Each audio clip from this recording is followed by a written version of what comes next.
안녕하세요, 찰리브라입니다. 여러분들 요즘에 이제 갑자기 비트코인이 폭락해서 또다시 엄청난 폭락장이 오진 않을까 그래서 걱정들을 많이 하실 텐데, 어저께 이제 어떤 일이 있었냐면 역 헤드앤숄더 패턴을 딱 그리면서 지금 현재 이제 9,400달러까지 다시 올라갔잖아요. 그래서 지금 현재 기로에 있는 상태인 건 맞지만, 여기서 이제 폭락을 논하기에는 좀 애매모호하다고 이제 제가 생각하는 이유가 왜 그러냐면, 알트코인들 중에 이제 어느 정도 펀더멘탈 가지고 있는 코인들 있잖아요. 그 개발사가 한 4, 5년 정도 계속해서 유지했던 어떤 그런 코인들이 시세가 상승한다는 거는, 그게 자그마한 세력들이 그 코인 가격을 올려주는 게 아니라 어차피 비트를 주무르는 세력, 이더를 주무르는 세력, XRP를 주무르는 세력은 공통되게 하나의 어떤 그 조직단체가 비하인드에 있을 거라고 생각하고, 그들이 슈퍼컴퓨터를 이용해서 매크로로 저는 조종한다고 생각을 하거든요. 그래서 사람마다 큰 세력이 있고 작은 세력이 있다 이렇게 말을 하지만, 짜잘한 세력들은 비트 몇만 개 갖다 그냥 저는 본인들의 어떤 수익 추구를 하기 위해서 그냥 장난질한다 생각을 하고, 어쨌든 지금 현재 상황이 이제 알트코인이 점진적으로 슬금슬금 5월달부터 지금 선까지 올라오는 데는 그들도 또한 이제 프로그래밍 된 어떤 그런 거를 사용했다고 생각하거든요. 그래서 쉽사리 여기서 급작스럽게 비트코인을 하강시키지는 않을 거라고 이제 전 개인적으로 생각하고, 어쨌든 알트 돈도 그렇고 지금 역 핸드앤숄더 패턴이 그려지면서 여기가 이제 위험 부분이긴 한데 좀 더 지켜보자, 이 사람이 이제 그렇게 얘기를 하는 관점이 있고, 자, 어떤 사람들 같은 경우는 어떤 얘기를 하냐면, 이것도 역 헤드앤숄더 패턴이죠. 사실은 이렇게 지금 그리고 있는데, 가장 중요한 때가 어디냐 하면 9,400에서 9,600달러 부분, 그러니까 지금 현재 이 구간이에요. 그래서 이 구간에서 지그재그 패턴을 언제까지 반복할지 모르겠지만, 여기 추세선을 만약에 강하게 돌파를 한다면 9,600달러대에서 지금 한 번 이제 조정 장세가 있은 다음에 9,800달러까지 그릴 거다. 근데 저는 이 생각을 안 하고 있는 게, 알트코인이 지금 어떻게 움직이냐, 이더리움이 어떻게 움직이냐가 가장 핵심 쟁점이라고 이제 생각을 해요. 그래서 비트코인의 파동이 올 거다라고는 이제 저는 개인적으로 생각 안 하고, 일단은 그냥 그렇게 급락을 안 한다. 그냥 저는 그런 관점으로 생각을 하고, 비트코인 도미넌스에 관해서 또 어떤 인플루언서 정도 되는 전문 트레이더가 뭐라고 얘기를 하냐면, 이 사람은 그냥 이 도미넌스 보고만 얘기를 하는 거예요. 그러니까 비트코인 도미넌스가 기로에 놓였다는 얘기죠.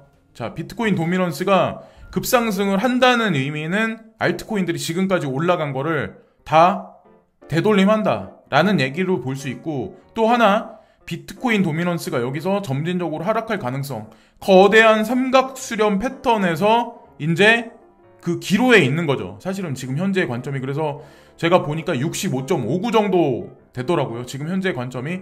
그래서 만약에 향후에 이더부터 시총상위 알트가 상승을 한다면, 여기에는 물론 XRP도 포함이 돼 있어요. 비트코인 캐시나 그 외에 이오스라든가 여태까지 가지 못했던 어떤 그런 코인들이 포함되어 있는데, 그런 코인들이 움직이기 시작하면 비트코인 도미넌스의 삼각수렴은 깨지기 시작할 거다. 그래서 지금 현재 그 기로에 바로 코앞에 놓였다고 보시면 되고, 그래서 그 알트코인 상승 시점을 우리가 체크를 할 때 XRP를 기본적으로 분석을 앞에다 두고 선봉에 두고 이제 보시는 게 맞다고 생각하는 한 가지 이제 견해가 있는데, 어떤 사람이, 어떤 분이 이제 크립토 마이클이 이 차트를 올렸어요. 그래서 제가 대입해가지고 한 번 더 이제 말씀을 드려볼까 하는데, 이더가 가려면 아마도 제가 개인적으로 생각하기에는 24일 이후, 그러니까 이번 달 말이나 다음 주, 그러니까 다음 달, 그러니까 얼마 안 남았죠. 그 정도 구간부터 한번 보시면 될 것 같고, XRP 같은 경우 먼저 선봉으로 치고 나갈 가능성이 있는데, 그렇다고 스트라티스 같이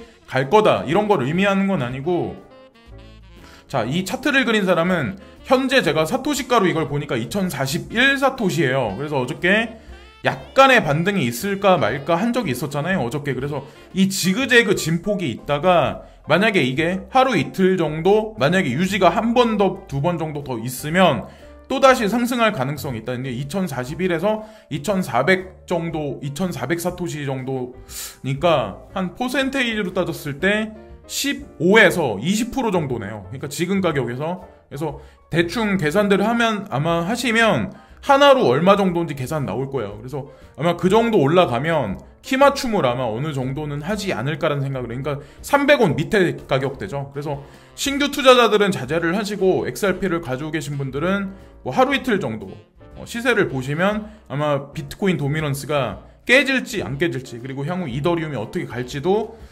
세력들이 어떻게 조종할지에 관해서 우리가 어느 정도 우회해서 예측을 할 수 있다고 생각하고, 스라티스가 먼저 선봉을 치고 나가고 룸 네트워크가 오늘은 시세 진폭이 좀 있어요. 이것도 괜찮은 코인이거든요. 이런 코인들도 괜찮고, 요 근래 이제 말씀드렸던 뭐 시아 코인이나 뭐 폴리메스 그리고 솔브케어 이런 코인들 다 괜찮은 코인이라고 저는 생각을 해요.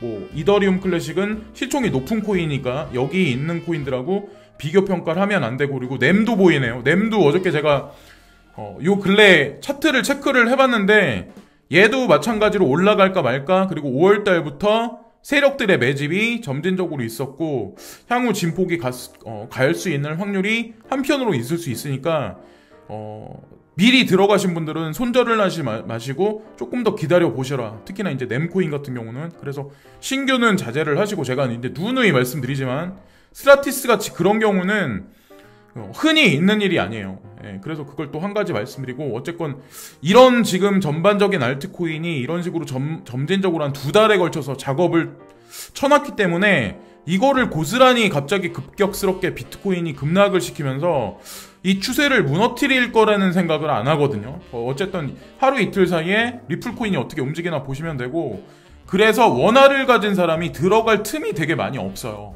그러니까 나는 여기서 이제 폭락을 하면 들어갈 거야 라고 말씀하시는 분이 있겠지만 사실은 들어갈 틈이 많이 없어요. 제가 보기에는 틈이 되게 안 보이거든요, 지금 현재 이 구간에서. 그래서 어느 정도 원래 이제 들어가려고 하셨던 분들이 들어가기가 되게 애매하게 의도적으로 저는 이제 이들이 만들어 놨다고 생각을 하고, 그리고 한국 재무장관이 암호해독 새 계획을 확정했다. 그래서 세부 사항 살펴보았지만 한국 재무장관은 국가의 암호화폐에 세금이 부과될 것이라고 확인했습니다. 어저께 아마 국내 뉴스에서도 많은 어떤 이런 뉴스들이 나올 거예요. 그리고 요즘에 TV에서도 보면 암호자산 투자에 관련해서 뭐 채굴에 관련해서 관련 사기꾼들이 되게 많잖아요. 근데 저는 어떤 생각을 하냐면, 여러분들이 투자해서 수익을 얻고 이 시장이 깨끗해지려면 어떤 게 있어야 되냐면, 국가에서 관련 사기꾼, 유사수신 행위자는 사용을 시켜야 된다. 이런 법안이 통과돼야 된다고 저는 이제 생각을 해요. 왜냐면 이런 거에 관해서 법이 되게 약하면 결국에는 돈 벌어먹을 거 없고, 대중들은 거의 뭐 뉴스나 유튜버나 이런 것들에 되게 휘둘리는 경향이 되게 심한데, 하여튼 그런 일을 벌여가지고 남의 돈 꿀꺽 그냥 하려는 사람들은 저는 극단적인 어떤 그 법이 있어야 된다고 생각을 해요. 제 원래 성격 자체도 극과 극을 달리는 성격이긴 하지만, 자, 이전 암호화폐 세금 제한이 어땠냐. 그래서 올해 1월에 나온 거는 암호자산 수입에 대해서, 그러니까 수익률에 관해서 20%의 세금을 고려하고 있었다. 이게 첫 번째 안이었고, 두 번째 안은 이제 여기서 보시면 이로 인해 그러한 이익이 세금 목적, 기타 소득으로 간주되고 자본이득 세금을 유치하지 않을 것이라고 추측하는 사람들이 있었습니다. 아직까지 확정도 안 됐는데 이거에 관해서 불안해하지 말자는 거죠. 결국엔 세 제한이 나와야 저는 이게 어느 정도 시세 상승이 계속해서 추세가 그려질 거라고 생각을 해요.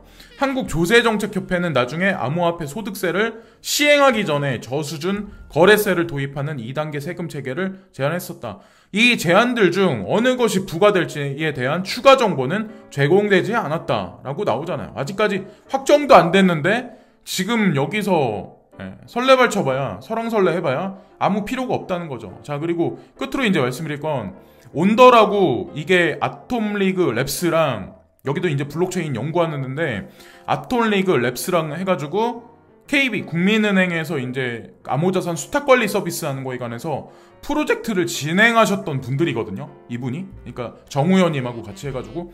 근데 이분들이 광주과학기술연구원과 보안기술을 연구한다. 근데 뭘 연구하냐? 차세대 보안기술로 꼽히는 영지식 증명에 대한 공동 연구를 진행한다. 영지식 증명이 뭐예요? 제로 놀리지 증명이잖아요. 지캐시죠. 지캐시를 얘기하는 거예요. 그래서 저도 여러분들한테 이제 그런 거에 관해서 얘기를 하고, 저도 가장 최근에 산 거는 사실은 지켓이었어요. 예. 그러니까 코인을 5월달 어느 순간까지는 매집을 했는데 그 이후에는 제가 사진 않았거든요. 사실은 현금은 그냥 내버려 두고. 근데 뭐라고 얘기를 하냐면 정순영 온더 대표는 영지식 증명은 보안 솔루션을 넘어 블록체인 성능 확보와 저장 공간 확충에 대한 유용한 기술이라며 이번 연구 결과가 실용적인 블록체인 서비스 구현에 도움이 되길 기대한다. 그래서 이응노 교수님이 영지식 증명이 디지털 금융 분야 신뢰 및 실용성을 강화해 나갈 것이라고 강조했다라고 해서 영지식 증명에 관해서 또 얘기가 나오죠. 제가 계속 누누이 말씀드리지만 국내에선 어쨌든 상장 폐지됐어요. 영지식 증명에 관한 거, 뭐 익명성 코인에 관한 거. 근데 그레이스케일 자산운용사는 왜 영지식 증명에 관한 그 기술에 특화되어 있는 코인들을 왜 포트폴리오에 아직도 가지고 있냐는 거죠. 자, 지캐시 그리고 호라이즌도 마찬가지로. 저도 하이 리스크 하이 리턴이라고 사람들이 이제 생각을 할 수 있지만 사실 알고 보면 하이 리스크 하이 리턴은 아니에요. 뻔한 얘기예요. 뻔한 스토리로 갈 가능성이 되게 높다는 거죠. 이런 코인들 같은 경우는. 그래서 물론 저도 똑같이 그레이스케일 자산운용사하고 똑같이 이제 포트에 넣어가지고 그냥 양도 적지 않게 가지고 있는 편인데, 어쨌든 결과에 관해서 올해 연말까지 가지도 않겠네요. 하여튼 기대를 갖고 있고, 또 하나 이제 마지막으로 한 번 더 이제 말씀드릴 거는 XEM이라고 넴이라는 코인이 있는데 이 코인도 나쁘지 않은 코인이에요. 그래서 이 코인을 가지고 계신 분들 같은 경우는 지금 현재 상황에서 왜 안 가지 막 이렇게 그러지 막 조바심 내지 마시고 조금 한번 계셔보세요. 그러니까 스트라티스도 한번 파동이 있을 때는 되게 급격하게 올라가는 성질이 있거든요. 근데 이 넴이라는 코인도 그에 못지않게 올라갈 가능성이 있다는데 퍼센테이지로 따졌을 때는 스트라보다는 강하지 않을 확률이 높아요. 근데 어쨌건 여기서 손절해서 괜히 나오지 마시라는 거죠. 괜히 닭 줬던 게 지붕 쳐다보는 격이 될 수 있는 확률이 있기 때문에. 자, 그걸 끝으로 이번 영상은 마무리하겠습니다. 그래서 제가 이제 말씀드리는 게 조금이나마 도움이 되실지는 모르겠어요. 저도 전문가가 아니기 때문에. 근데 어쨌든 오늘 하루도 즐거운 하루들 되시고요. 날씨가 그렇게 썩 좋진 않은데 감기들 조심들 하시고 전염병도 조심들 하시고 구독과 좋아요 끝으로 부탁드리겠습니다. 감사합니다. 오늘도.